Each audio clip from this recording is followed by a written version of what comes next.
Bulavinaka, my name is Litia and I'm from the beautiful island of Laos and I love listening to Today FM. Today FM rock. My name is Casey, I'm from Tabua. We love Today FM in Tabua. Today FM rocks. My name is Selina, I'm from Tavenga Vengamba. I love listening to Today FM. Today FM rocks. Pula, my name is Carlo.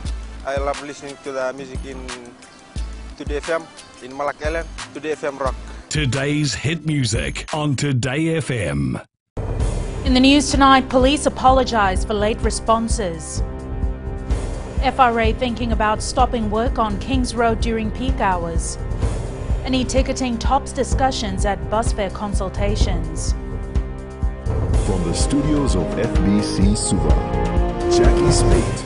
The police commissioner has issued an apology to the public, especially families whose homes have been robbed in the past months and the slow police response time. He says his force needs to step up its game to safeguard the people of Fiji. Brigadier General Siti Meningilio, in an exclusive interview with FBC News, says there shouldn't be any excuse for officers to be slow to crime scenes. Akusita Tale has more. Shocking revelations, with the police commissioner admitting that his officers' response to some crime scenes has been slow. The commissioner adding that even at times he has reached crime scenes before his own officers. When I receive calls and they tell me I've called the station and it's after 1 hour, 2 hours, nothing has happened, I jump on my vehicle and go to the site and I call them from there. I'm here now, nothing's happened. And I will be using other forms of monitoring where I can see whether they are there or not. Giliho has warned his officers that are deliberately not reacting to the public's call will face disciplinary action for negligence of duty. I must apologize. Yes, we've had cases where our reaction has been very slow. And there's no excuses. Even though they could be committed to other cases and they're waiting for them to complete that before they move to that. But I've told them there are other ways to deal with it. The public is advised to call divisional command centers if there is slow or no response at all from police stations. Giliho is assuring the public that necessary measures will be taken to ensure quality service is delivered quickly. Akusita Tale, FBC News. While the Fiji Roads Authority is considering similar action at other road construction sites to relieve traffic jams, the only work to be shut down during busy traffic periods is along Princess Road. At present, they're reviewing the congestion problems of the Suva-Nausori corridor and considering similar construction shutdowns during peak traffic periods there. Kelly Vadala reports. The Fiji Roads Authority has instructed contractors not to have their workers or equipment on Princess Road from 6 a.m. to 9 a.m. and 4 p.m. to 6 p.m. This decision was made after rain caused a construction delay and a huge traffic jam yesterday. We're looking at other roads like Kings Road and other roads around Suva to see if the same kind of implementation can be working there as well. But those don't have the same closure, mandatory closure with vehicles off the road. There will be times when parts of those roads will not be worked on. People living along the Kings Road say traffic has become a major problem for hundreds of people and this needs to be looked at. It's really creating a lot of problems when roadworks started at peak hours, especially in the morning. I think no roadwork should be done during peak hours because all of us want to get to work on time. All the roads everywhere is now going under construction at the same time. So that one should be also should be relooked. The FRA says the roadwork timing is also to ensure the safety of the travelling public. More restricted working space, so we're looking to put provision now for temporary accesses in now so they can be effective in the future. The FRA says roadwork will now be done out of peak hour periods. Kelly Vathala, FBC News. 2 men are dead and 3 people are hospitalized following a crash on the Kings Road last night. The 2 victims, aged 32 and 35, were passengers in a vehicle driven by a 32-year-old man from Natovi. It is alleged the driver lost control of the vehicle near Viwa in Tailevu and collided with a 5-ton truck approaching from the opposite direction. 3 other passengers also travelling in the car are in CWM Hospital in Suva. A 4th victim was treated at the Corvo Hospital and discharged. The road death toll currently stands at 56 compared to 50 for the same period last year. About 70 people turned up for the bus fare consultations in Lautoka today. The Bus Fare Review Committee received views from groups, residents and individuals from around Lautoka. Felipe Nacaso has more. The majority of issues raised during the bus fare consultations were to do with the e-ticketing cards. They only have the $15 top-up card. The bus fare to Suva is $17. So I asked them if I can buy that $15 card and $2 from my red card and they said no, you can only swipe once. I understand what your concern is, that the availability was not there, and we'll take note of that and ensure that the Bus Operators Association is here, that the provision for such cards are made available. There were other concerns raised about the e-ticketing cards. When you lose your card, you must report to Vodafone immediately before somebody else can use your card. Some of the concerns that were raised were about bus scheduling. Is there any certain time you leave the bus stand, go and come back? Is there any certain time for each company? What time they're supposed to come on the bus stand and what time they're supposed to leave? They operate within the time which is being regulated by LTA. The consultations will continue in the Western Division tomorrow. Felipe Nacaso, FBC News. 56-year-old Timothy Lolohe, who is facing charges in relation to the alleged murder of his de facto partner, has been given until the end of the month to iron out issues with his lawyer. This after Lolohe's lawyer Abe Singh made an application to withdraw himself from the case due to lack of instructions. Pranita Prakash reports. High Court Judge Justice Salesi Temo told Timothy Lolohe that he has gone through his disclosures and the evidence on paper against him is strong. Justice Temo also told Lolohe that he needs an experienced counsel to argue for him. Justice Temo further said, quote, "Nothing is free. If I was you, I would sell all my property. If you go inside, then those properties will be of no use," unquote. Lolohe then informed the court that he wants Singh to remain his counsel and sought time to pay Singh's legal fees. He is alleged to have murdered his de facto partner, 23-year-old Eleanor Didovi, at Nasilivata Road in Nandera in March this year. The accused is also alleged to have entered the compound of one Zulfikar Beg with an intent to commit an offence. He allegedly showed up at Beg's house where the deceased was walking and allegedly stabbed her multiple times. The matter has been adjourned to November 30th. Pranita Prakash, FBC News. The Fijian Elections Office has revealed that so far over 620,000 people have registered for next year's elections. Supervisor Mohammed Saneem is expecting this number to go up by 10,000. Saneem says, keeping the number of voters in mind, FEO plans to print around 750,000 ballot papers for the 2018 general elections. The FEO will be advertising tenders for the second round of election material procurement tomorrow, which includes postal voting courier services, printing of ballot papers, supply of polling station sheds and motor vehicles. The FEO understands that some of these materials as well as services will require our suppliers to place orders on their own to their suppliers overseas, as some of these items may not be kept in stock to meet our requirements. The specifications and quantities will be discussed with suppliers once they put in their bid. Still to come, vessel Hawaii completes 7-month stint in Fiji, and crowds flock to Rewa Festival. Stay with us.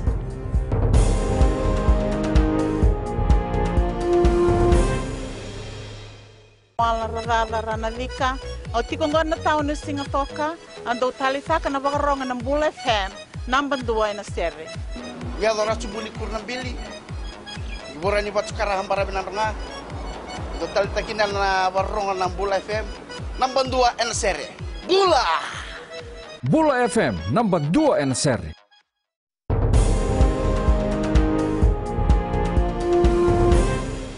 The Land Transport Authority's Chief Executive Carmine Piantedosi has resigned from his position with immediate effect. A statement from the government states Piantedosi resigned due to personal and family reasons. The outgoing Chief Executive is expected to leave for Australia soon. The LTA will announce an acting CEO in due course. Piantedosi joined LTA in April this year. About 550 vessels were boarded and 110 alleged infringements were detected during the HMNZS Hawe's second 7-month stint in Fiji. Commander of the Fiji Navy Captain Humphrey Thawake says these infringements vary. Anna Ravulo reports. Since the arrival of the HMNZS Hawe in May, there has been improvement in the country's maritime surveillance and a lot of illegal fishing were detected. Just short of 530 boardings being conducted in and around Fiji, and of those roughly 20% uncovered an infringement of some kind, and they could be from the serious end to do with illegal fishing all the way through to safety or safety matters. But it was not easy to achieve this as there were related challenges. The weather can be one, so especially when we head offshore, there's limitations that for us to operate our seaboats in, so ensuring that we maintain safety for our personnel and for those that are out fishing. Meanwhile, the commander of the Fiji Navy is beyond pleased with the two nations' work. It shows how well two nations and two navies can work together under the same challenges. Because most of what they do face around their environment, we do face it here. But with the limited capability that we have, we're so ever grateful to the Royal New Zealand Navy for availing one of its ships to be up here. The New Zealand Navy reiterated that they will carry out this kind of operation in the future if the Fijian government is in need of it. Meanwhile, the HMNZS Hawe will depart for Auckland on Monday. Anna Ravulo, FBC News. Fiji needs to provide a more lucrative incentive package to fishing companies based in the South Pacific if they want to attract more fish stock. This was highlighted by the Permanent Secretary for Fisheries, Sanaila Naingali, during his presentation to the Standing Committee on Economic Affairs. Savaira Tambor reports. Inconsistent supply of fish to PAFCO in Levuka was discussed at length during the Parliamentary Standing Committee meeting yesterday. The Fisheries Ministry is looking at new incentives to lure foreign fishing companies to supply their stock to Fiji. Fiji should offer them better opportunities that they could match up against what they're currently facing. The issue of the $450 Fijian levy is seen as a barrier, like I've earlier alluded to, in reasons across all species, and we could be flexible on this and only set a percentage of catch for value adding. An important thing to also note is that the vessels that fish in small island development state waters are opting to transship in smaller ports rather than visiting Fiji due to the levy. Do you have a comparison, a comparative analysis of how much they charge to what we charge? And they do not charge anything, just the fees for administration. But Fiji, because of this levy of $450 per ton, which is almost one-third or half of the cost of a ton, that's the deterrent in here that we are alluding to. Last year, PAFCO exported around 31,800 metric tons of tuna. However, we can only permit it to export 12,000 tons per year as per our license agreement. PAFCO exceeded its export limit in order to meet demand from the Asia-Pacific countries. Sabera Tambua, FBC News. The much-awaited Mbili race got underway at the Rewa River this morning as the Province Festival enters its second day. Sainiani Boiler reports the race aims to create awareness on food security, and it has attracted hundreds of people living in and around the Delta town. The clean-up campaign and the Mbili race has been the major attraction for the Rewa Festival, as the people of the province join the fight against climate change. Bringing down of 50 tons of rubbish has helped put an emphasis on the need to keep the Rewa River clean. And the grassroots level and support has been amazing by the people of the Rewa Delta. The Eastern Police officers are also using this opportunity to raise awareness and help reduce crime. Just like a proactive measures that we've taken to come in front line and assisting the province and also giving them awareness for abiding laws around here in the Rewa. Fisheries Officer Meli Revembe says the Mbili race is a great move towards a sustainable environment.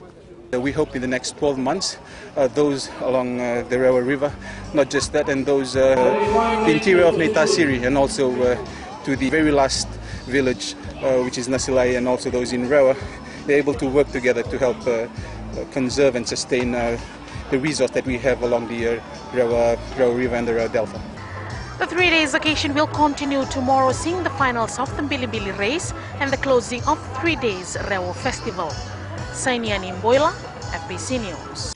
Miss World Fiji contestant Nanise Rainima continues to make headway at the global pageant, now sitting in second place overall in the Multimedia Award, which is a voted for position. Rainima has already earned herself a place in the record books by qualifying as a semi-finalist in the talent category of the competition. She is currently leading Oceania with the most votes for the Multimedia Award, and if you haven't already voted, do so on her profile on the official Miss World page. The Miss World pageant will be carried live on FBC TV on the 18th of this month. Ahead in sports with Jamie, Queensland country wary of Fijian draw, but up next is Rachel with business. Thanks, Jackie. Good evening, and coming up in business tonight. Tap and go services for Westpac customers. And in growing Fiji, 20-year struggle ends for Matuku residents. Stay with us.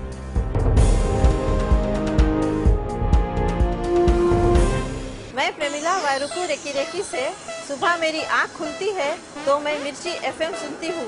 मिर्ची FM is number 1। It's so hot. हम लोग बार town के career driver लोगों ने हम लोग के मिर्ची एफएम सुनो अच्छा लगे। मिर्ची एफएम इज हॉट। हाय, मैं संध्या नारिया रेफरी से मेरे सारे दोस्त मिर्ची एफएम सुनते हैं। मिर्ची FM is hot. I love मिर्ची एफएम। हमें स्पिन टोटो ताबुआ के मिर्ची एफएम में सबसे अच्छा गाना बजे। मिर्ची FM it's hot.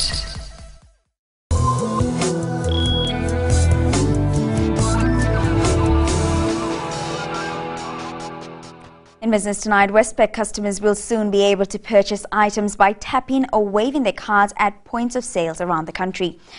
Launching the new product in Suva today, Westpac General Manager Brett Hooker said this was effective from early next year. However, the tap and go system will be first used by international customers who hold Visa or Master credit and debit cards. So as of today, they will be able to tap and go on our Westpac terminals here in Fiji, and over the next few months we'll be delivering the same card technology to our customers here in Fiji. Customers who are purchasing up to 50 Fijian dollars will be able to tap and go on the terminal, which will obviously save them time and save them fishing through their handbag or wallet for cash. And the same technology, they still will tap for transactions over $50, but they'll go through the normal PIN process that they're used to today. And we now join Rocco from HFC Bank with the latest from the trading world. Vinaka, let's have a quick look at some of the major headlines in financial news today. We saw some interesting developments when the US Federal Reserve announced the wait was finally over when President Trump nominated Federal Reserve Governor Jerome Powell as the next chairman of the central bank. We noted some surprises with the Aussie data announced today. The Australian Bureau of Statistics released its retail sales data, which was unchanged when a 0.4% increase was forecast. This saw the Aussie dollar drop by around 30 basis points during the day. There are some major announcements lined up for the US economy over the weekend, such as their unemployment rate for October and trade balance for September. All of this is expected to have some effect on the US dollar over the weekend. And that's the market update for now. Back to you. Thanks, Rocco. Looking at today's exchange rates and foreign currencies in the Fijian dollar. The Fijian dollar strengthened against the Chinese yuan and the American dollar to close at 3.13 and 47 cents respectively. The Australian and New Zealand dollars weakened, closing at 61 cents and 68 cents, and the PNG Kina followed suit, closing at 1.33. As for the commodities market, it was a mixed day with oil prices closing at $54.84 a barrel. Gold closed at $1,278 an ounce, and silver was down to close at $17.15 per ounce.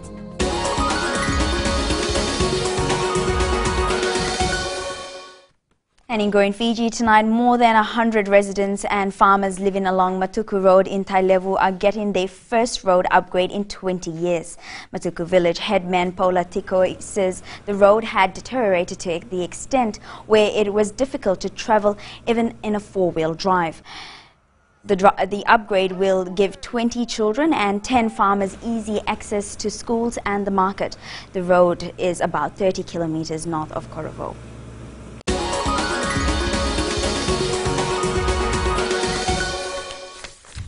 And that's business this week. Now to sports. Here's Jamie. Thanks, Rachel, and good evening in sports tonight. Fiji Mbati player discharged from Australian hospital to assist with development. This and more coming up.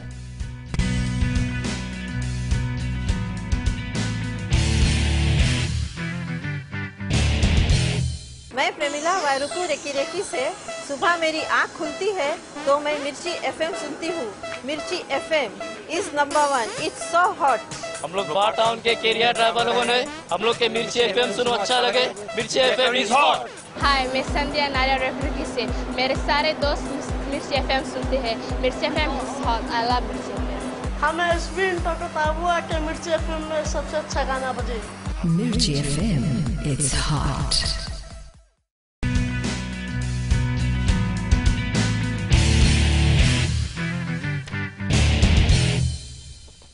The Flying Fijians will open its 2019 Rugby World Cup campaign against Australia. The national side plays the Wallabies Friday, September 20th at 5:45 p.m.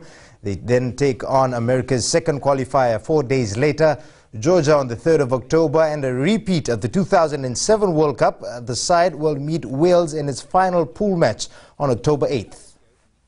Meanwhile, despite past success, the Flying Fijians are wary of a powerful Italian squad that it will face in its autumn test match next weekend. While a few players have left camp to represent their clubs over the weekend, coach John McKee says preparations are on track. Vasnil Prasad reports. The Flying Fijians are on high after successfully rounding up its mid-year season and qualifying for the World Cup earlier this year. Coach John McKee believes the team will continue with the momentum from where they left. We're really focusing on this first game, and then we've had some success over Italy at home in the last two times we've played them, but we know they're going to be very challenging opponent to take them on. McKee says they need to work on a few areas before facing Italy in its first match next weekend. We've already been addressing the key areas we need to work on the last couple of days, and that'll carry on into our preparation next week. Fiji Rugby Union has thrown its full support behind the Flying Fijians and believe they can topple the big nations in this tour. The June series, it's been the second game. The boys having time to prepare and gel as a team. The Flying Fijians kick off their campaign against Italy next Sunday. Vasnil Prasad, FBC Sports. Queensland country has strengthened its squad as it prepares to face the Fiji Airways Ndrua in the National Rugby Championship semi-final on Sunday. Coach Brad Thorne has made 6 changes to his starting 15 with the return of players from Wallabies and Barbarians duties. Vasnil Prasad reports. At the moment we're just looking at ourselves. Look at ourselves as the Ndrua team and working on some mistakes that we did on the last 2 weeks.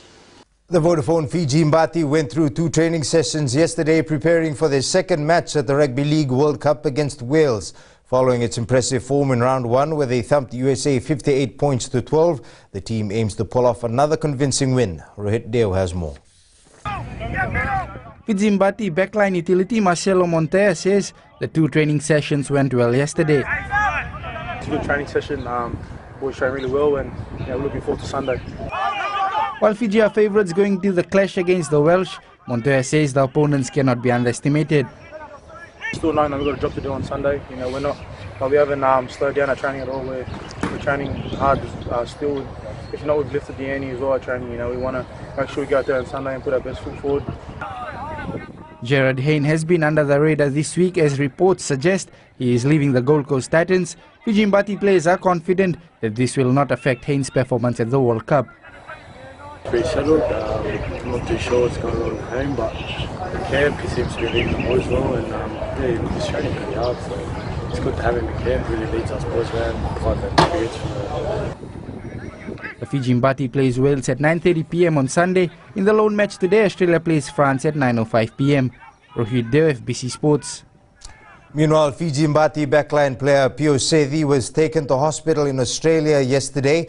In a phone interview with FBC Sports, Fiji National Rugby League Chief Executive Timothy Nalemba said that Sethi overcommitted himself at training but has since been discharged. Sethi plays for the Nambour Broncos locally and is likely to be cleared for selection for the game against Wales this week. The 2017 National Games for Children Living with Disabilities wrapped up this afternoon. Organizers say the event with participating schools from across the country was a success. They were also given some good news at the closing today. That my ministry, in partnership with Ladoga City Council, have decided that whenever you think that you want to host your game, your competition here in Lautoka at Churchill Park, you can use these facilities free of charge. Former Cricket World Cup winner and Australian all-rounder Nathan Bracken is in the country as Cricket Fiji's chief guest for its awards night. Bracken will also assist Cricket Fiji with its development programs for a short period of time before heading back to Australia. Meanwhile, Bracken says Fiji has enough raw talent to become the best in international cricket. We sit there so much in Australia and work on, oh, you've got to do this, this is how you catch, this is how you throw. And you walk down the beach and see 10-year-old kids that can throw and catch like they've done it for 20 years. And that's a big thing. And I guess when you have a look at the skills they can put on a rugby field, and you'll see a loose ball, the bloke will run past at full pace, scoop down, pick it up and keep going. That can happen on a cricket field. The Fiji Car Club has cleared the air on allegations made on social media regarding the misuse of funds by the club. Earlier last month, some non-members of the club posted on social media site Facebook claiming funds are being misused by executives of the club. Meanwhile, club president Rizal Hanif says paying members have full access to the club's financial records. Members of the public needs to understand that the $120,000 given to Pacific Energy is for the next 2 years, which will cover 18 races. So if you divide that, it will come to $6,500, and it takes Fiji Car Club $6,500 to organize. We have spoken to members, 264 members we have in Fiji Car Club, and the majority of them are happy with the way the current executives are performing, and we will make sure that we stay true to our members and give them what they want. That's it from sports tonight. Join Angie later on with weather. Also up ahead, a look at how the market for electric cars is steadily growing. That's coming up.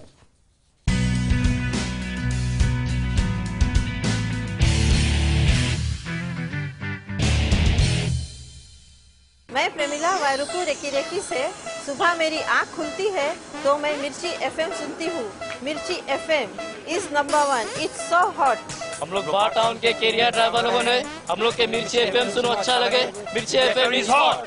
हाय, मैं संध्या नारियल refrigerator से मेरे सारे दोस्त मिर्ची FM सुनते हैं। मिर्ची FM is hot. I love मिर्ची एफएम। हमें स्पिन तो बताओ कि मिर्ची एफएम में सबसे अच्छा गाना बजे। Mirchi FM, it's hot.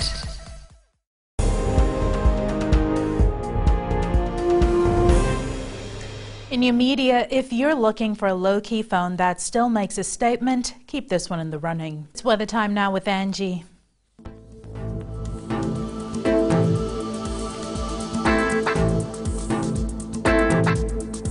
Hello to you and to the wet weekend. It's finally Friday. Hope you are all geared up for the rainy and windy weather conditions. A high-pressure system is currently moving over us, so we're more likely to experience gusty winds and heavy rain. Looking at the west, after a few showers, the day stayed mostly cloudy. Eastwards from Peck Harbour to Suva, it was quite hot until rain and strong winds swung by. And up north, conditions were mostly cloudy and quite hot. At sea, easterly winds 20 to 25 knots with rough to very rough seas. And for the tides, high tide tomorrow morning will be at 7:07 with low tide at 1:09. See the beauty of sunrise at 5:26 only if we can get a chance to. For tomorrow, it looks like we might have to cancel our outdoor plans on hold. Rain is on its way again.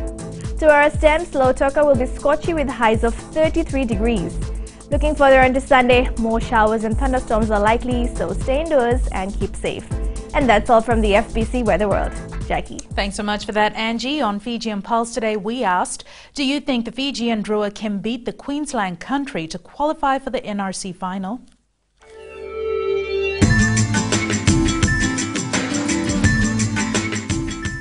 I think the Fijian Drua will win the semi-final tomorrow because they are a strong team. From my point of view, I think Fijian Drua will be winning the game next week because they will be playing in a home ground. If they stick to the game plan, they can win. Oh yes, I think Fiji is a good team. Fiji capable to beat Queensland country. Yes, I believe they can beat Queensland country because their teamwork and team bond has been good so far. Yes, they can beat the Queensland country because they are playing together for a long time.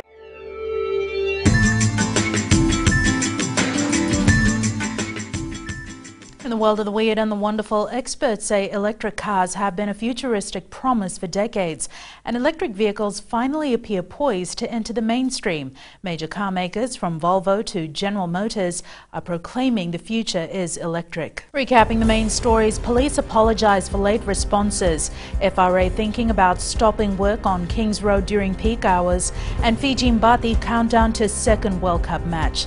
For these stories and others, you can tune in daily to our sister radio station Gold FM. To our poll question this week, we are asking, do you think Fiji's role in COP23 is starting to benefit other small island states? Visit our FBC website to answer. And before we go, our final shot for this week, the beautiful view was captured from Wananabu Beach Resort Hilltop by Alithi Vatuloka.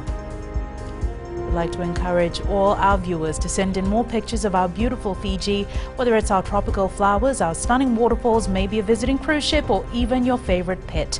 Just send them through to email fbcnews@fbc.com.fj or share it with us via Facebook page FBC News. You can also follow and tweet us your news tips at FBC_news or simply hashtag FBC News. That was your FBC News for tonight. From the team and I, have a safe and enjoyable weekend. Bye for now.